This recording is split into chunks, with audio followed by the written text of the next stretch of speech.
Hello guys, എല്ലാവർക്കും സുഖമാണോ?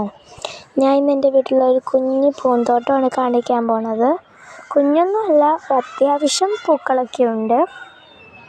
അപ്പം ഇത് ആണ് യെല്ലോ ചെമ്പരത്തിയാണ്. ഇത് ഒരു വിങ്കാ റോസ്. ഇതിൽ 2-3 കളേഴ്സിൻ്റെ വീട്ടിലുണ്ട്.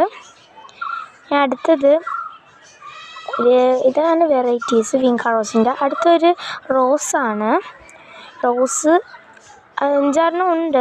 ഓരോരോ കളേഴ്സാണ്. എല്ലാത്തിലും പൂവൊന്നും വന്നില്ല. പൂ വന്നതൊക്കെ പോവുകയും ചെയ്തു. ഇതൊക്കെയാണ് റോസ്. അടുത്തൊരു മസാണ്ടയാണ്.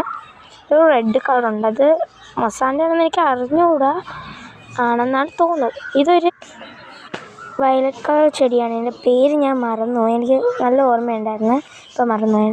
ഇത് ബോഗൺവില്ലയാണ്. ഇതിൻ്റെ 2-3 കളേഴ്സിൻ്റെ വീട്ടിലുണ്ട്. ഇത് വൈറ്റ് കളറാണ്. ഇതൊരു പിങ്കും വൈറ്റും ചേർന്നതാണ്. ഇത് ഓറഞ്ച്. ഇത് പിങ്കും ഓറഞ്ചുമാണ്.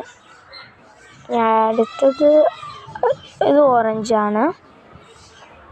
ഇതൊരു പിങ്ക് കളറാണ്. പിങ്ക് പറയാൻ പറ്റില്ല, ലൈറ്റ് പിങ്ക് ഒക്കെയാണ്. ഇതും ഒരു ഓറഞ്ചും പിങ്കും കൂടെ ചേർന്ന കളറാണ്. ഏത് കളറാണെന്ന് അറിഞ്ഞൂടാ. ഇത് ഡാർക്ക് പിങ്കാണ്. അടുത്തത് ഒരു മൺഡേ ഒരു ഫ്ലവറാണ്. അത് ഒരു ദിവസം വെള്ളയാണെങ്കിൽ അടുത്ത ദിവസം ഒരു പർപ്പിൾ കളറായിരിക്കും.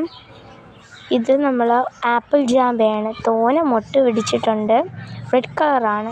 നിറയെ മൊട്ട് പിടിച്ചിട്ടുണ്ട്. നല്ല ഭംഗിയാണ്, നല്ല മധുരമാണെന്നാണ് പറയാറ് എല്ലാവരും. ഇത് വളരുമ്പോൾ ടേസ്റ്റായിരിക്കും. ഇനി ഇതാണ് നമ്മൾ കോളിഫ്ലവറാണ്. ചെറുതായിട്ട് പിടിച്ചിട്ടുണ്ട്, കുഞ്ഞാണ്. ഇത് ക്യാബേജുമാണ്. ഇത് കോളിഫ്ലവറാണ്. ഇതും ഒരു നല്ല രസമാണ് കാണാൻ. ഇത് ഇത്തിരിയും കൂടി ഒരു വലുതായിട്ടുണ്ട്, ഈ കോളിഫ്ലവർ.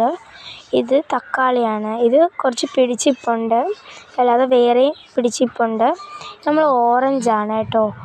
ഇത് 3 പിടിച്ചിപ്പുണ്ട്, 3-2 പിടിച്ചിപ്പുണ്ട് കേട്ടോ. പഴുത്തില്ല ഇതുവരെയ്ക്കും. ഇത് മിറാക്കിൾ ഫ്രൂട്ടാണ് കേട്ടോ.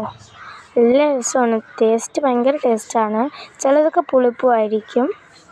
അപ്പോൾ ഇതൊക്കെയാണ് എൻ്റെ വീട്ടിലൊരു പൂന്തോട്ടം. ഇഷ്ടപ്പെട്ടെങ്കിൽ ലൈക്കും സബ്സ്ക്രൈബും ചെയ്യാൻ മറക്കല്ലേ. ബായ്.